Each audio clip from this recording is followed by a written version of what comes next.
You're listening to The Authenticity Show, where you get to eavesdrop on great conversations about health, creativity, and the quest for excellence.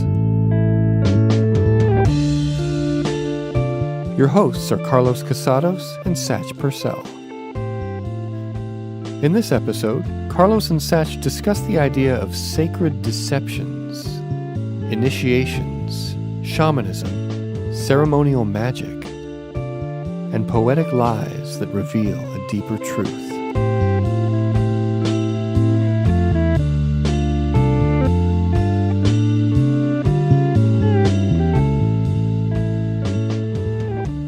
It is true without falsehood, and most certain. What is below is like that which is above, and what is above is like that which is below, to accomplish the miracle of the one thing. As all things were formed by one, by the thought of one, so all things are born from this one thing by choice. Its father is the sun, its mother the moon. The wind carries it in its belly. Its nurse is the earth. It is the author of all perfection throughout the world. The power is strong when changed into earth. Separate earth from the fire, the subtle from the gross, gently and with care. Ascend from earth to heaven and descend again to earth to unite the power of the higher and lower things. Thus you will obtain the glory of the whole world, and the shadows will leave you. This has more strength than strength itself, for it overcomes all subtle things and penetrates every solid. Thus the world was framed. Hence proceed wonders, which means are here. Therefore I am Hermes Trismegistus, having the three parts of the world philosophy. That which I had to say of the operation of the sun is perfected. So that was the Tabula Smaragdina, or the Emerald Tablet of Hermes. Who is Hermes? No one really knows. Oh, Isn't that cool? I love a good mystery. Right. It is a mystery. It's a sacred mystery with a capital M, because those that study it more deeply are Hermeticists. They're people who follow and seek the philosophy of Hermes Trismegistus. Some people say that Hermes was a god. Yeah, I've heard that. That's, what I think of when I hear the word Hermes. Yeah. The thing is, in ancient cultures, of course, through time, one culture borrows some of the mythology of the previous culture, and it gets changed a little bit along the way. So the origin that I'm familiar with is that it derives from Thoth or Thoth, which is the root of the word thought. Oh. Or in some pronunciations, Jehuti, right? The Egyptian version of it. And Trismegistus means literally thrice great. Okay. Or, master of the three components of the sacred philosophy. That's so it was a moniker, probably not his birth name, probably more of a sacred title, and in all likelihood, it represents more of a concept than an actual being itself or a person. That the school of Hermes was, those acolytes and devotees of the Hermetic philosophy. Okay. And at the core of it is this document, which is called the Tabula Smaragdina, which is the Emerald Tablet that I just read you. But why did I start with that? Yeah.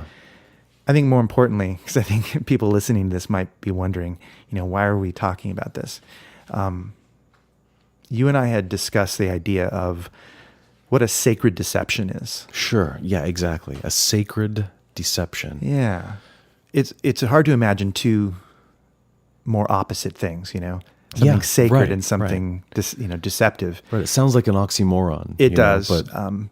But it works because there is a paradox. You mentioned earlier to me about the ethics around lying. Yeah. You gave the example of a parent teasing a kid or playing around with a kid and maybe saying something positive like, wow, you're as strong as Superman, I think you said. Yeah, I did. Yeah, I was thinking of that one. Kids love that. They absolutely love it. And it's a lie. It is. But it's coming from a good place. It's perhaps beneficial for them to believe that they can be strong. Yeah, right. At that age. Yeah, exactly. And it sort of reminds me of the topic of these cultural lies that we collectively tell children. Like what? Like Santa Claus. Oh, right. The Easter Bunny, the Tooth Fairy, these kinds of things. And we don't feel like we're deceiving them with malice. You know what I mean? We're not deceiving them to get over on these kids, to prove how dumb they are, right? I mean, it's not what we're doing. We do it with, we sort of tell this little fib to these kids with a collective giggle. It's part of the fun. We're up to something, and that way, when they finally learn the reality of the situation, then they're sort of initiated now. They sort of are stepping up into a little bit higher level of adulthood. Initiation, I think, is something sorely lacking in modern Western culture. Absolutely. It exists, but certainly not to the degree that it used to exist. Yeah. And that's a component of sacred deception. Yeah. Why are they suddenly a man or a woman at the point which they choose to initiate them into that level? Right. It's a convincing moment. But what is it? What are you convincing? It's a deception. You're not necessarily speaking a fact, but you're certainly speaking an inner truth, a truth of maybe a different order, like a truth that relates to your religion, or it maybe relates to your beliefs on some level, or it relates to a lesson from nature. Yeah. I heard Joseph Campbell talk about some sort of indigenous culture that taught the boys, or I guess the children, to be terrified of the masks that were in their society. The masks of all the monsters, the spirits and things like that. And they were trained to fear them. And then at a certain age, the men would kidnap a boy, take him out someplace, and they'd be wearing the masks that he's been trained to be fearful of. And then he would have to basically fight one of the grown-ups who's wearing the mask. And the grown-ups would allow the boy to win. And then after the fight was over, the adult would take the mask off and then put the mask on the child. And now he's a man. That's so cool. He had to face his fear. He had to face the terror of the mask in order to become a man.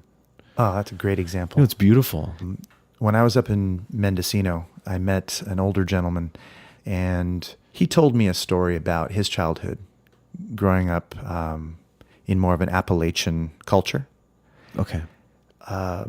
He was talking about how the culture of initiation was retained there all the way from the European times. And he described a situation where, if you can picture this, a young man during his initiation would be brought out to a secret area of the forest, and he would be tied to the tree.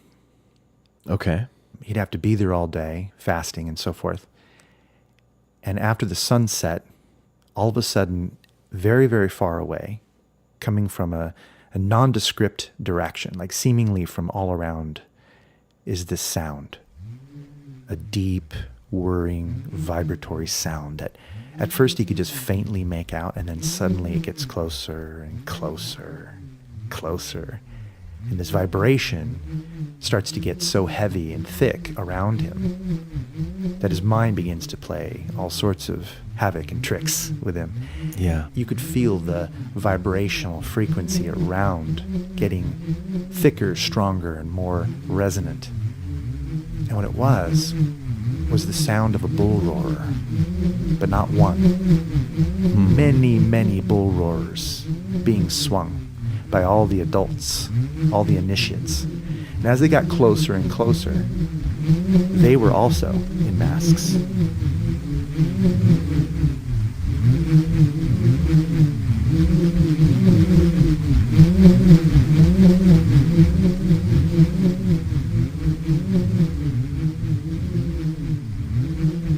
And so the sound got so terrifying by the time it came within a close range. By that time, the trance state set into the young initiate's mind was so heavy that, and of course the darkness obscured vision, he imagined all sorts of things, his worst possible fear coming at him. Yeah. And then the masks, of course, obscured their look as well. And finally, when they revealed themselves, key members of the tribe after taking him off the tree, would give or bestow an important lesson. And eventually, the initiate is given a bull roarer of their own, and of course, the cycle completes itself. Yeah. But having overcome that fear, imagine how receptive his mind was to the lessons of the elders in the tribe. Right. He suddenly is able to learn the lesson in a unique way that he maybe wasn't able to learn the lesson as powerfully before. Yeah, his whole world, in a way, his previous world, cracked. And through that crack, a light of a whole different world comes in. That's the power of a sacred deception, Wow. I think. That's great. Wow, it's beautiful.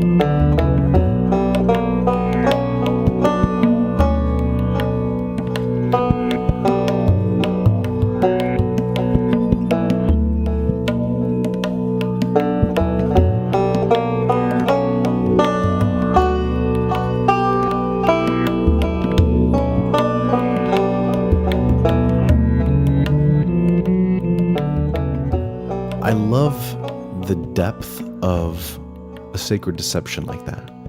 And I feel that in our culture, and standard American culture, at least here in California, it's something that we're missing. We have little small deceptions. I remember when I was in 6th grade, my mom and I moved to a new town, and I had to start a new elementary school. And it was scary, it was terrifying, and I met, some new kids, and we sort of took to each other, and at recess, I think it was the first or second day, we went around the back of the building, and they told me that I had to do the possum sit-up. So they did the possum sit-up. And so I laid down, and they covered my eyes, and another kid pulled his pants down to moon me, and so they made me do a sit-up so that I would smack my face into his butt. That's the possum sit-up, right? So it was a hazing. Yeah, it was a little miniature rite of passage in order to be part of the crew. I think actually what happened was I sensed that there was a butt over my face, and I didn't do the sit up. But anyways, it counted, right? And it was a joke. They fooled me. They played a joke on me, and it was necessary. For me to sort of take my licks, so to speak, to become one of the guys there. And so I have to reflect back on that, with, some good feelings. It was funny, and I was part of the crew. I was deceived. I'm not sure how sacred that was, but... Well, that's the thing, Yeah. When we don't have really well thought out rituals, really well thought out initiations, Yes. then it shows up in maybe a diluted form. Yeah, I think, yeah, like or a dangerous sometimes form. a dangerous form. Yeah, for example, gang initiations. Yeah, may not be. I certainly understand why they exist. In a way, it's what we're talking about, but maybe it's not so healthy. Maybe sometimes it is. Maybe it's healthy for that environment. It's an interesting question to explore. Well, social healing, I think, is one of the reasons for sacred deceptions in shamanism. I think when there's been a great loss, maybe after a war, a battle, or a great sickness, Yeah. And the village feels devastated by those losses, I think they look to the shaman for refocusing. Yeah. And so he might do, or she might do, some kind of a psychodrama using sympathetic magic and things like that, and maybe even some elements of contagious magic.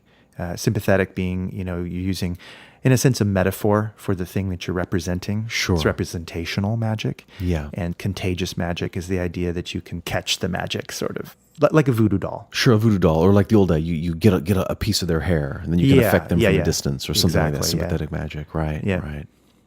Wow. But yeah, so those things can heal a tribe because it gives them a channel for their negative feelings, a way of processing it, a way of grieving. In Ireland, the way the women wail at the Irish wakes, right? Okay. Throw them, in Italy, the way they throw themselves in the coffins, So it does exist, even with the advent of monotheism, Christianity, things like that. Yeah. Some of those old pagan ways shine through. Examples of that are within the seasons, Christmas, Easter. Yeah. These are essentially pagan in nature, but Halloween. Halloween, right? Samhain, right? Those things have been adapted or adopted into Christian behavior by associating a Christian myth around it. Right. Yeah. The rising of Christ for, the spring fertility rituals. Yes. And the Day of the Dead or All Saints Day around Halloween and absolutely, and so on. Yeah. So I'm curious to explore this idea of healing, sacred deceptions and healing. I recall when my mother passed away, we had planned, some kind of gathering, a little service, in her honor. And I remember really not feeling like I wanted to do that. It had been a long struggle, and I really just wanted it all to go away and be finished. She's gone. I saw little value in having the service, but I sort of realized that I needed to do it for everybody else. And I was dreading it. And I had to get up and say a few things, and then people spoke a little bit, and some music was there. And I actually remember having this conversation with my sister. I said, I was really not looking forward to this. And now I see why society does these things, because I feel a lot better. Wow. I needed to have public closure. It was important. And even though I wasn't looking forward to it, I got the benefit of it because our ancestors figured this out a long time ago, that we need to do something like that. It helps us feel better. In a way, it healed me, reminiscing on stories and singing songs and people offering blessings and things like that. A bit ritualistic. To me, I'm thinking in my mind while I'm sitting there that, none of this really is going to influence anything. None of this really matters. None of this is going to, help her spirit, so to speak. It's all symbolic, but I felt better when it was over. And that's really what it was all about for me. I felt better. I think that's a common enough experience that's why it lasts. That's why it sticks so in cultures everywhere. Things like funerals and goodbye parties and award ceremonies and send-offs. Yeah, closure. Are part of closure, Gotta have it. It's very important in groups. So group dynamics. Yeah, we have orientations and graduations and reunions and all these types of ritualistic types of things, And it seems like people feel cheated if they don't get it. Yeah. Why is that? Because it's probably, it satisfies some basic human needs that are relatively universal. Yeah. And this is something I see in my students a lot. We'll have a graduation ceremony coming up, and I'll hear students talk about how, I don't know if I'm going to go, and I always tell them, you will be thankful that you go. And I always play up the graduations because I see it every year. They show up to the graduations. It's amazing how happy they are and how much fun they're having with their families. And it's worth it. It's worth it when they show up. We're talking about sacred deceptions. And I think it's interesting to bring up this idea that it's an art form. It's art. It's a sacred art. And to sort of paraphrase Picasso's famous saying that, art is a lie that helps you see the truth. Yeah, that's perfect. Yeah, and these ritualistic types of things, or when a shaman lovingly deceives one person to help them heal or to change their psychology around an issue or something, it's a lie, but it's that lie with the twinkle in your eye. That's like it's an art form. It is a lie that helps you see something that maybe you're not seeing. Yeah. That's perfect. I love that quote. And I'm glad that you said that this is an art form because magic plays a huge part in my personal philosophy. And I see myself as a spiritual artist. Yeah. in many respects. The rituals that I do, I'm seeking qualities that I find in art. Its composition, its concept, a vulnerability of exploration combined with harness technique that may have been learned or practiced over time. There's discipline in it. And there's also a lot of freedom in it. Okay. Within certain, the structure supports the freedom in many respects. So it is an art form, and you can get better and better and better at it, and you can never fully master every aspect of it. It's limitless and quite beautiful and complex and simple. Sure. I mean, I'm saying paradoxes, but it's because it's, ideally it's a reflection of what life is about to you. What you believe life is, how you experience life, should be a part of how you express your magic. Yeah. And I think that when it integrates into everything that you do, when it's woven into your healing and your service to other human beings and the way you love and the formal ritualistic aspects that you perform as a magician. Yeah. They're all important, and they integrate and they inform one another. They become cross-pollinating. Every aspect that you learn in life deepens your understanding of what magic is. Yeah. And there's a lot of nonsense written about magic. Sure. And hopefully by now we've become really clear that we're not talking about prestidigitation or illusion or stage magic here per se. Yeah. We're talking about the ancient practice of ritual spirituality, actual ceremonial magic. Yeah. Is what we're referring to. I was going to ask you, is there a definition for this kind of magic? There are a lot of definitions, Aleister Crowley, I think, said it best. He said that magic is the art and science of creating changes in accordance with will. Yeah, that's perfect. And wow, that's beautiful. When he's talking about will, he's talking about your true self. Yeah. Not just your whim per se, but the part of you that is creating its destiny in this world. I like to call myself a psychonaut often because I think that our ability as human beings to try out different ways of looking at things is a magical process. Yeah, that's beautifully said. How so? Could you describe that a little bit more? How can one become a psychonaut or practice psychonautism? Okay, well, first of all, the psycho part of psychonaut is from psyche, meaning soul, right? Okay. So whether or not you believe in a soul or whatever you think the soul is, let's just say it's your awareness, your consciousness. Sure, psyche and, would refer to the mind. Same as psychology, like psychiatry right? or psychiatry. Yeah. And then naut is referring to nautical or sailing. So it's referencing a sailor. So you're a sailor of the mind, or you're a soul traveler, or you're a consciousness explorer. Right, rowing through the ocean of consciousness. Yeah, or sailing with the winds, or flowing with the currents of thought and experience. So number one, if you want to be a psychonaut, it helps to start with the attitude that you're exploring. And so it's okay to allow yourself to follow things through from their source to their completion, or from somewhere where you are back to the source again. I mean, if you want to explore any thought, and this is an element that comes in with meditation, you have to eventually follow it back to its root. Yeah. What is this series of thoughts leading to, but also where is it coming from? So a psychonaut always explores those things. Okay. But also, a psychonaut is really curious to expand their awareness, to expand their mind, to expand their comfort zone in different ways. Okay.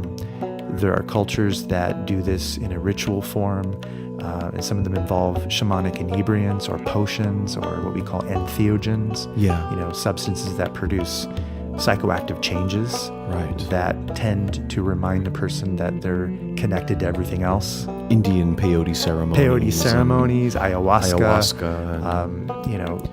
Mushrooms, mescaline, etc. Tribes that do iboga, things like that. Exactly. Yeah. All that. And that's a tradition that's on every continent, just about every ancient culture, and has persisted from, pardon the pun, but God knows only when it started, right?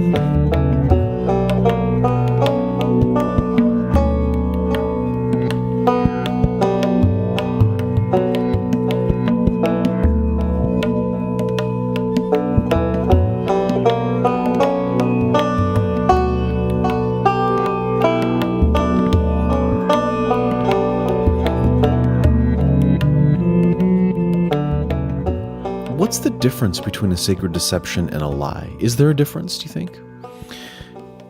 There is a difference. Lying is a much more broad term, I think.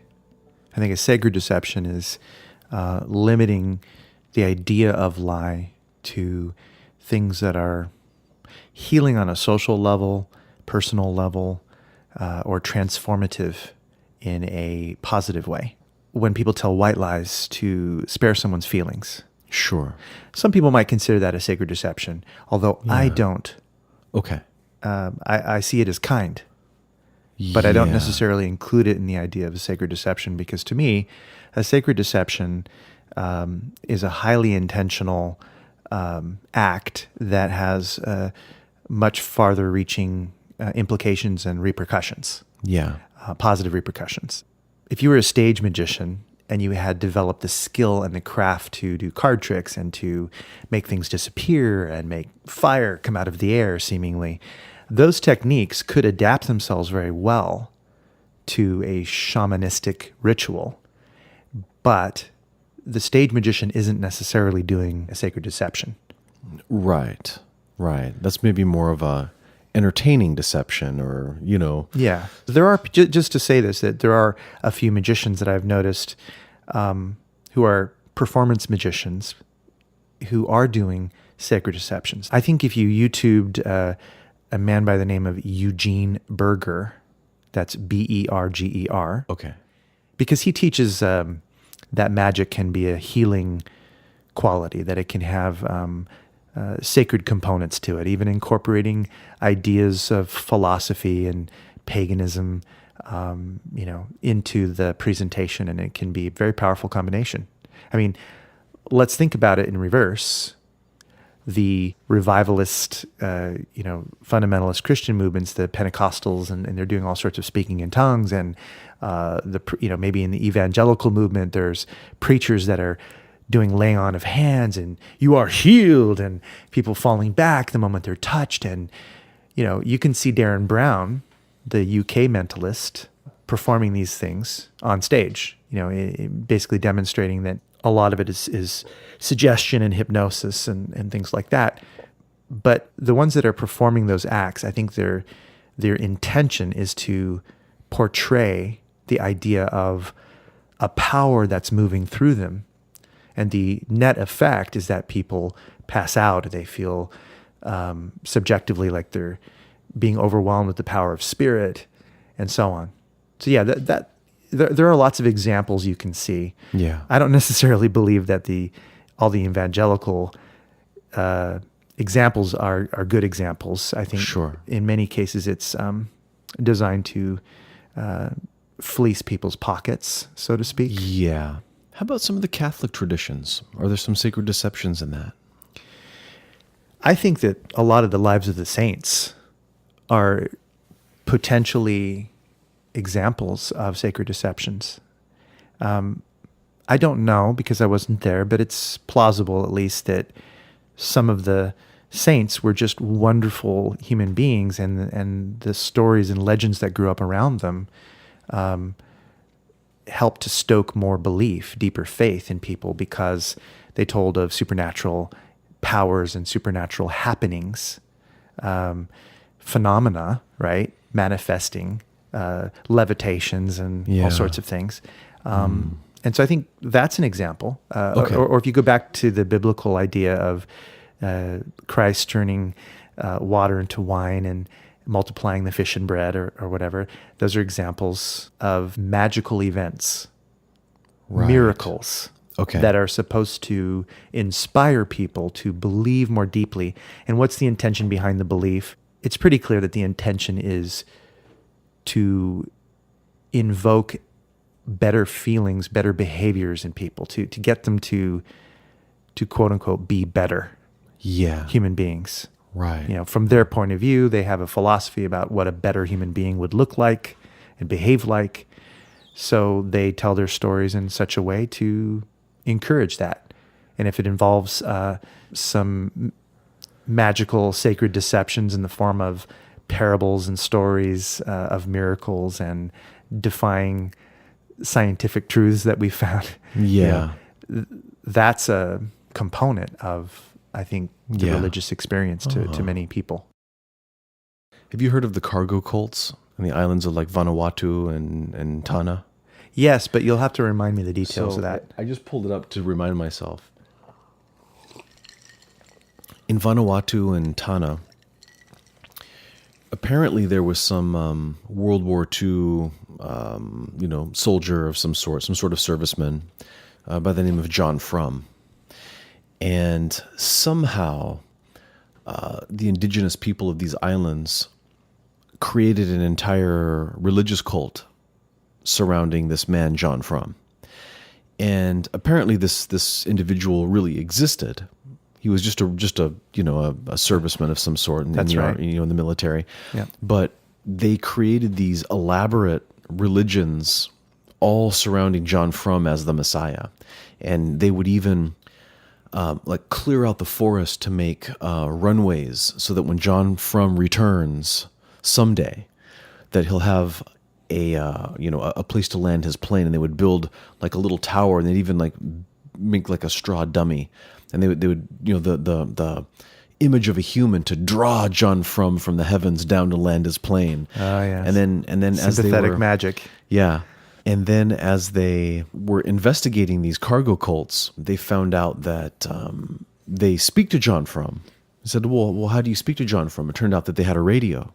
And what was the radio? The radio was like some shaman woman with wires and things all tied around her, and she was channeling John Frum, right? Wow. It's cute. It was an interesting thing to study, because all the various little regions, the little islands and things, had their slight variations. It was the same basic kind of John Frum cult. I only practice Orthodox John Frum religion. Yeah, exactly right. I'm not into its variants. Yeah, and they can't even figure out who the real John Frum was. Right. But there are all these little variant religions all about John Frum on these islands. That's great. Yeah. It's tempting to just look at it as funny or comical, and I think that's definitely one way to look at it for sure from our Western culture. Right. But another way to look at it is that it's an example of what we're talking about. It's an example of our innate capacity for ritual, and it also speaks to our desire to have something beyond the everyday experience. That the goal, I think, of ritual is to make the sacred experience happen more often in your daily experience. Yeah. I think what you're saying is that we're sort of genetically predisposed towards being psychonauts. I think so. Yeah. I think it's so awakening your human potential when you become a psychonaut, and you can explore that in so many different ways. Right. Just trying on a new belief for a day, that can be challenging for some people because they're worried that, well, isn't that going to be, it feels like schizophrenia to them, but at the same time, it builds flexibility. Yeah. I mean, what do you do when you adopt two different sides in a debate? And then, what if you're taking a debate class and your teacher says, today you're going to argue for the death penalty. Tomorrow you're going to argue against the death penalty. Yeah.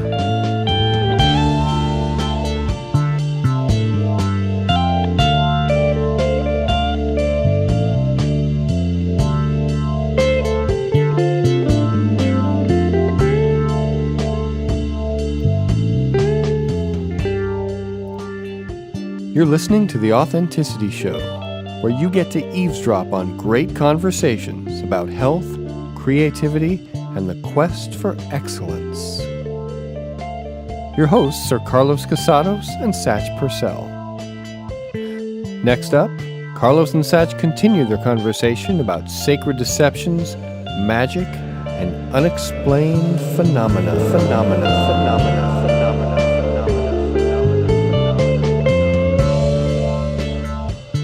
Well, I want to go back to something that you had mentioned. You were talking about magic being basically, an agent of change, to use your will to create some kind of, effect or some sort of change. I am a big fan of the TV show River Monster. Oh, yeah. Yeah, it's an Animal Planet show fun. with Jeremy Wade. Yeah. So, Jeremy Wade goes around the world investigating these, stories of freshwater incidences where people are attacked by freshwater monsters and things like that. And he often goes into pretty remote areas, different parts of the globe. And sometimes he will search and search and search. And of course, what he tries to do is catch one of these river monsters.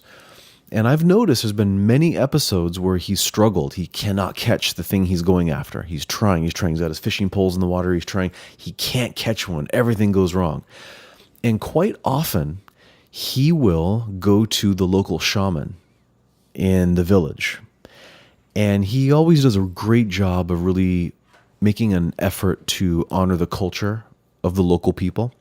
And he'll ask for help, and he'll go to the shaman. And the shaman will often do some kind of ritual. They will maybe communicate with the spirit of the river, or maybe a particular god who is in charge of that type of animal, And they'll do some rituals and some magic. And I've noticed that almost every single time he does that, he catches the fish that he's looking for right after that ritual's performed. And it's very interesting. Every time I watch it, I think that it's not that the ritual really appeased a river god and the god gave up the fish, but that there was this collective consciousness of will putting together a desire. And it amplifies the power. And they create this vibration of what they want. It's basically like mass positive thinking. And he always catches what he's looking for after he does the ritual. It's interesting. It just caused me to reflect on that when you described that earlier. Yeah, I guess as a psychonaut, as somebody who practices sacred deceptions, as somebody who is an urban shaman in a certain respect, a magician, a seeker, I'm open to different interpretations. Like, it's not so important to me why it's happening. Yeah, just that sure. it happens. Yeah, it happens. But yeah. I do like thinking about all the different models of magic, explanations of what might be going on to create the effect. Yeah. Like, as you were telling me that, you mentioned amplification of thought and things like that. And that's definitely one of the paradigms, one of the models of how magic can work. Sure. There's other models too. There's, more modern theories like the morphic fields theory that, there's this morphic field that you're altering when you, this is a Rupert Sheldrake is from the Royal Society, and he gets a lot of flack for it, but he believes in it, and he has his arguments to make about it. That's one way of looking at it. Yeah. There's so many different models for why, to theorize why magic works. Yeah, various or that it works. Yeah, various hypotheses about various hypotheses, and they all have something of value to offer. We talked about different formula of the ages. We talked about viewing the source as feminine versus viewing the source as a masculine force versus seeing it the way we look at it as a pair. Yeah. Those are just explanations of something that goes well beyond explanation, really. Yeah, yeah. And even if we were to adopt a belief that somehow the ritual relaxes the mind and gets rid of anxiety, it calms and focuses the mind. Yeah. That can have a physiological effect. And that's another way to explain it. Right. That there's a hypnotic explanation that you've transformed the inner worldview and the way they're relating with their experience. And that can have a cumulative effect on the environment because we are connected to an ecosystem. And at some level, whether we perceive it consciously or not, we're interacting, changing, altering, and interplaying with all these forces that are all around us. Yeah, yeah. So cats respond, dogs respond. A pet owner usually gets to notice certain things about the way they're connected to their pet. If they come home and they're angry, their pet reacts differently than when they're feeling at peace. Right. There's the common thought, I think, is that animals don't know the difference. They're not smart enough. They don't have that sensitivity. But most animal owners have a tendency to start to recognize that, no, that's not true. Yeah. My animals know. They know, and you start to feel a connection that goes way beyond that. Yeah. And so what is that? And I know when my animals aren't doing well. Yeah. You know, it goes both ways. And it's not necessarily something you can visually describe, but it could be a gut feeling. Yeah. Right. We have these pre-conscious processes that can alert us through the rest of our physiology. Yeah. So I don't think that I'm trying to say that all of these magical rituals are just so easily explained by these processes, right? These physical processes. Right. I'm just saying it's useful to be open to all the different models because it helps you to realize that at the end of the day, it makes sense to allow for certain rituals. Yeah. Believing that you're lucky has a tendency to create more opportunities for you. You recognize the opportunities for one thing, but that belief has a tendency to create more offers as well.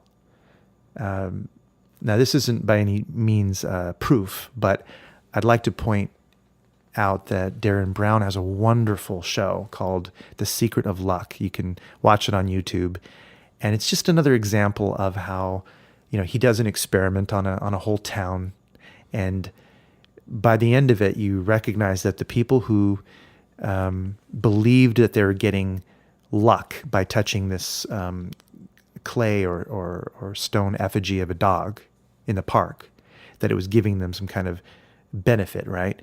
Caused them to win the lottery and all these things that are documented in the show. And it surprised Darren Brown because he went in with the idea that it would make no difference. Sure. And so he was adjusting his point of view towards the end of the show, saying, well, I can't really explain why, but it does seem like people were more lucky when they believed they were more fortunate. Yeah, yeah. And some of it was explainable and some of it wasn't so explainable. Right. So why is that? I don't know. But it makes more sense to have more opportunity than less. So if I can do something that's not much of a stretch for me to say, okay, well, I'll be open to possibility. I'll be open to being creative with my thinking patterns. I'll be open to chanting something that makes me feel good about my future and what I'm creating. I'll be willing to visualize a positive event and step into that event and really feel that that's true for me. I'll be willing to burn a candle. I'm willing to to do these acts that ground the creative mind into reality. Yeah. And most of the time it works. That's the weird thing, is that it works. Yeah. Yeah. It's I can't explain why, but it works. Well, just it's magic. The basic concept in quantum physics that you observe something and you change it. Magic is a way of observing something that maybe we wouldn't have thought about a particular topic in that way. And by engaging in some kind of magic, you're now thinking about that topic in a different way, and then therefore maybe having some kind of influence on it. In psychology, we have cognitive bias. Right? Yes. That which you are predisposed to believe, you will tend to filter from your experiences, and you'll begin to see that thing that you're filtering for. Yes, absolutely. We did a show on internal representations. We did. And I would imagine that magic has all kinds of internal representations for different people in different ways. It does. And that affects your physiology. And that affects who you are and how you behave and the results you get, as we have explored. Yes, yes.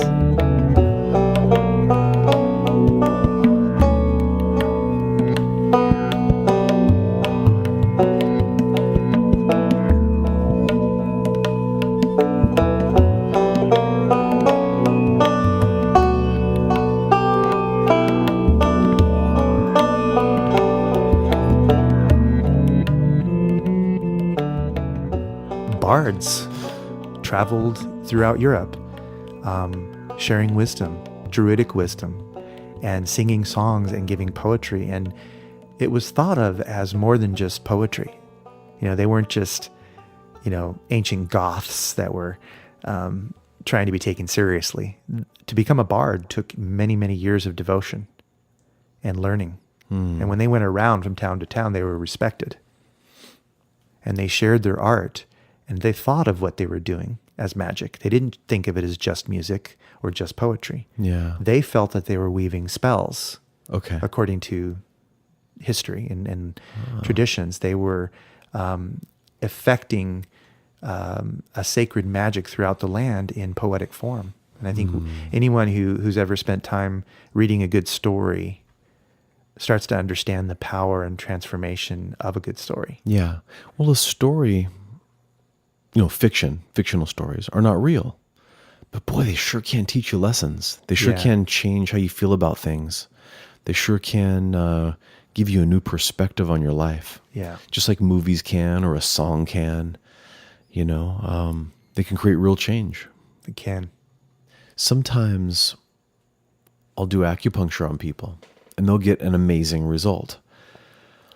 A result that just seems like there's no way just sticking this tiny little needle in somebody's wrist is going to suddenly make that neck feel better or that head feel better. And it seems magical. And sometimes people will say, how does acupuncture work? How could it do that? And sometimes I just go, there's things about it that we know, but for the most part, it's magical.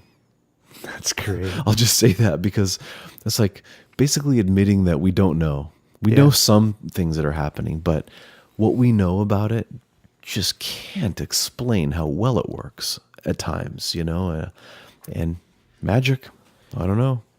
I think that's a great answer because we don't know.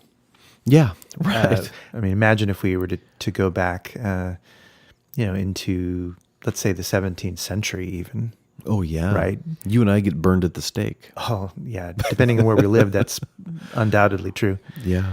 So I'd like to ask you, Satch, Okay. Have you ever experienced anything that you would describe as possibly supernatural, occult, paranormal, or magical in some way? Absolutely. I had an experience once where I believe something saved me from a terrible car accident. And it went like this. Me and a good friend of mine, my buddy Danny, we used to go fishing at a lake late at night and fish for catfish. It was just something that we did.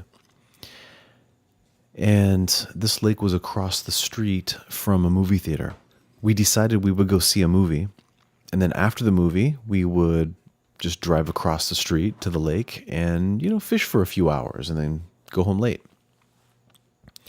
This particular night, I was driving.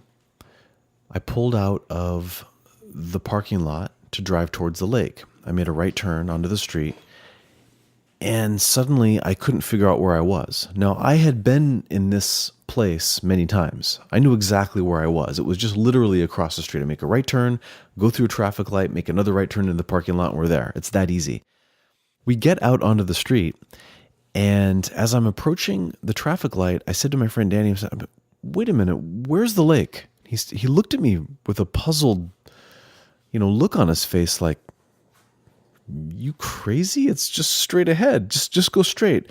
I said, okay. And as I started going, as I got really close to the intersection, I just thought, this just can't be right. I was so turned around. I hit the brakes to slow down in case I needed to go a different direction. And a car was on the wrong side of the road, and there was an island on the road separating the two lanes. And he ran the red light and switched lanes from the wrong side of the road to the proper side of the road through the intersection. And he was probably going about 70 miles an hour. He was going fast. Wow. And I never even got my foot. I had taken my foot off the brake, and he ran right past me, and I never even got my foot back on the brake. It happened so quickly. And Danny and I realized that had I not been disoriented in a place that I'd been many, many, many times and know very well, we probably would both have been dead. Wow. And it was a very contemplative night fishing that night. And I have to reflect back on that experience. There was no reason I didn't know where I was. There's no reason I should have gotten turned around. And the timing was so precise, it was so perfect, that car missed my front bumper by maybe 2 inches. And I recall in my mind that had I been going a normal speed, the speed that I would have been going, it would have hit me right at the door. That was a pretty magical experience for me in the sense that I can't explain it. My behavior was altered. My perceptions were altered. It didn't make sense why it occurred, and we were absolutely, completely saved because of it. Wow. That was pretty magical. I mean, it wasn't ritualistic. It wasn't... it was spontaneous... it was spontaneous. It's something that just happened to occur. Yeah. It wasn't associated with any sort of ritualistic type of thing or maybe an authority figure changing my belief. It just happened. But that causes me, as a fellow psychonaut, to want to explore, how did that happen? Why did that happen? Was that really me on some level that did that? Was that something else that was looking out for me? I don't know. I don't know what it was. But that was a very real experience. I love that you've had that experience and can relate, because you're not alone. I've felt those experiences. So many other people on the planet have felt those experiences. And I really like to keep an open mind about what it's all about. I like to keep an open mind about interpretations around it.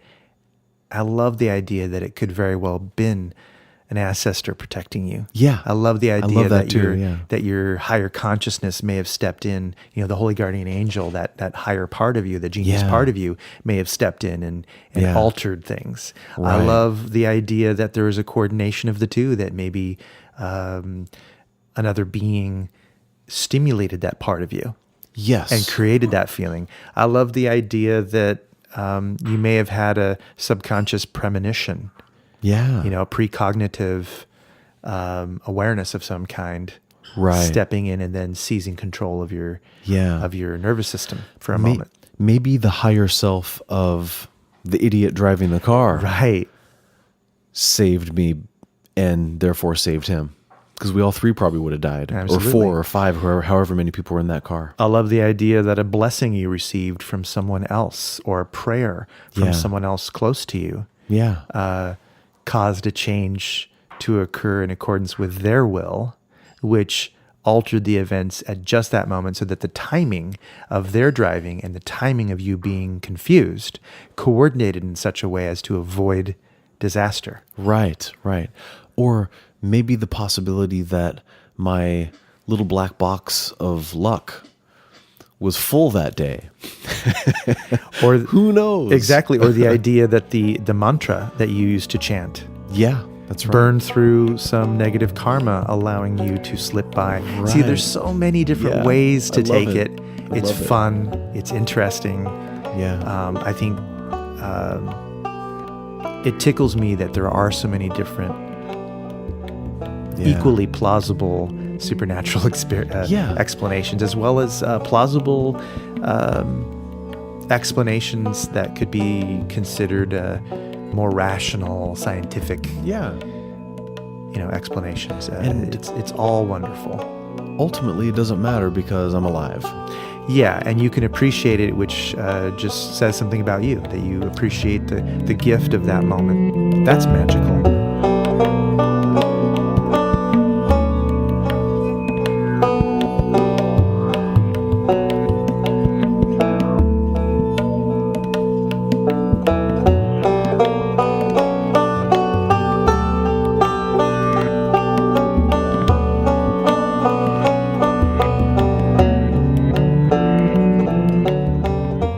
You and I were talking about the Kung Fu series, Yes. which we grew up on. Yes, we talk about this a lot. We love this show. And you mentioned a story that I think really relates to this whole idea of sacred deception. Would you mind sharing that again? Yeah, absolutely.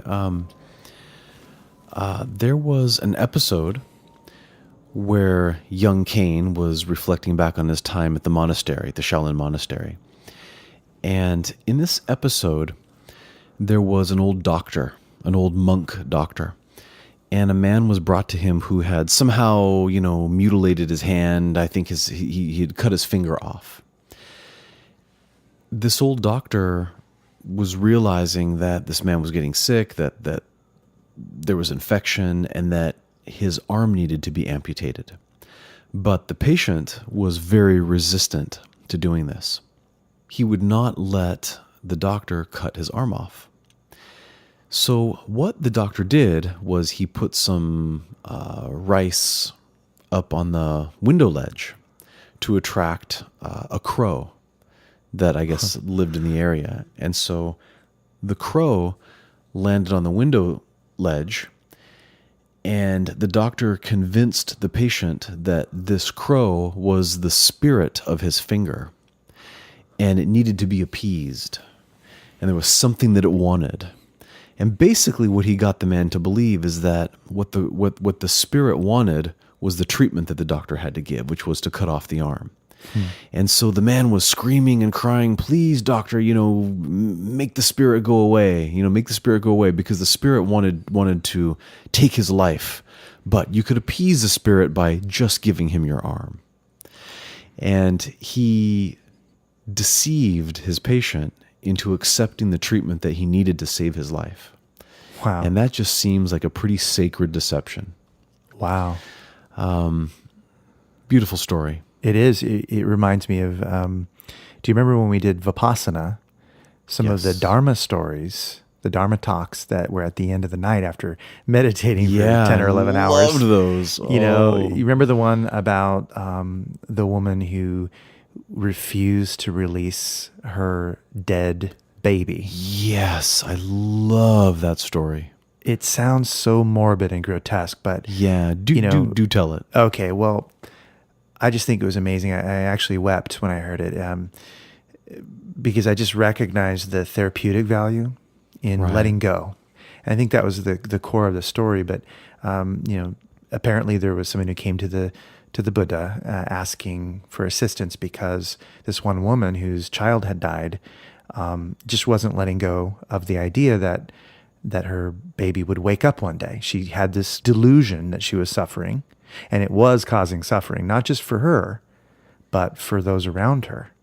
Yes. A lot of misery was coming from her just not accepting that her baby was dead. And so she held on to her baby, and that delusion that her baby was just sleeping, she just wouldn't let go. So the Buddha reflected on this, and he decided that he needed to help. And so he went to the village, and he had an audience with her, or she had an audience with him, rather, because I think she believed that the Buddha could help her with this problem that she had. Yeah. I think in her mind, the deception was that he would somehow be able to get her baby to wake up. Yeah. Right? So the Buddha used this opportunity to help her. And what he did is after she said, please, Gautama, can you cause my baby to wake up? My baby is still asleep, and it's been asleep for so long and won't wake up, and it's distressful and all these. And the Buddha, recognizing her suffering, found an insightful solution by asking her to go, and he said he would do it on the condition that she go to every home and every local village and collect at least one grain of some kind from any home, any household where there has been no loss. And so it seemed like a simple task. And he said, if you do this, I will help you with your situation. So she agreed naturally and accepted that and went out around, and everywhere she went, of course, she could not find a place where no one had suffered loss of any kind. So she comes back to the Buddha after a very long and arduous search, and is depressed and says, I can't find any place where there hasn't been any loss. So how am I ever going to get my baby to wake up? Yeah. And at that moment, she was willing to release her baby. And I remember the Buddha taking the baby from her. Yeah. And her finally being willing to realize that her loss doesn't make her alone. She's part of the human race, that we all lose things. We all lose things that are important to us. The lives of our loved ones and our own lives. And it's just part of life, that life is suffering or contains suffering in it. And I think that moment of conveying a truth to her through a sacred deception, getting her to realize something of value without spelling it out, but allowing her to come to that truth through the process, the ritual that she had to do in order to get it, transformed her in such a way, or to such a degree, that she was willing to finally break free or let go of the delusion she'd been suffering. And truly allow healing to enter into her life by letting go of something she was attached to. And all of that was facilitated through a clever ruse, a sacred deception. Right. So beautifully done. I'm reminded of another story we would have learned during our meditation training. It's the story of the young man who went to the Buddha and said that his father had died, and he wanted him to do a ritual that would open the gates of heaven so his father could enter heaven. And so the Buddha told the boy, go get some pots, some clay pots, and get 2 clay pots, fill one of them with ghee, clarified butter, and the other one with stones, and then bring them back to me. And so he thought, oh, good.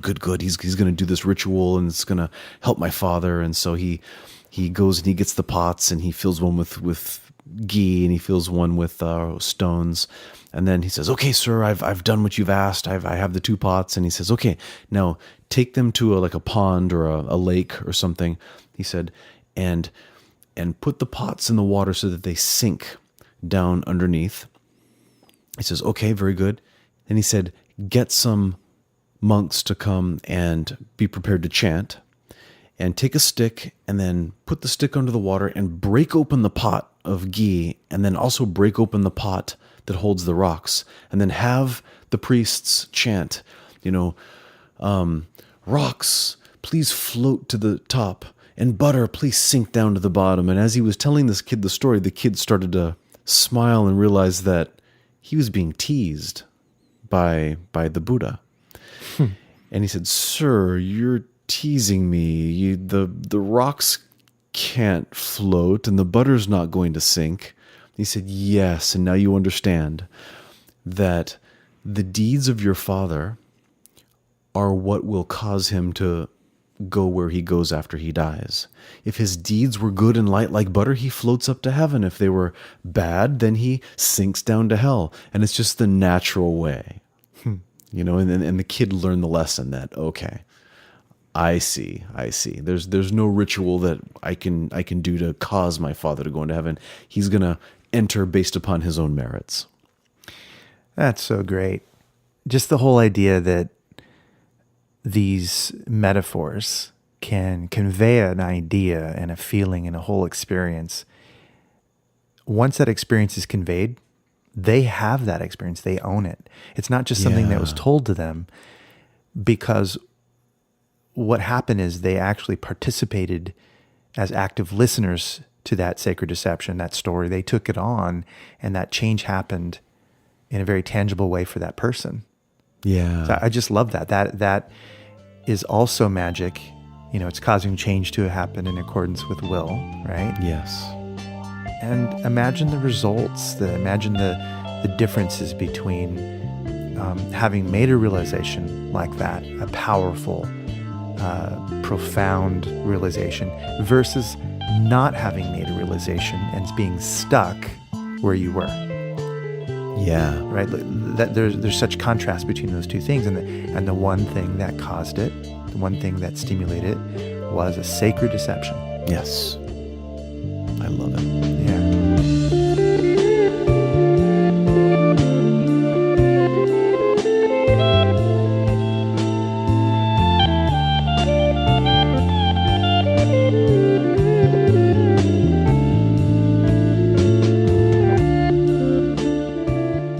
You've been listening to The Authenticity Show with your hosts Carlos Casados and Satch Purcell. The show is produced by Oliver Altine. Our theme music is composed by Oliver Altine. You can find more information on our website, authenticityshow.com. Thanks for listening, and have an authentic day.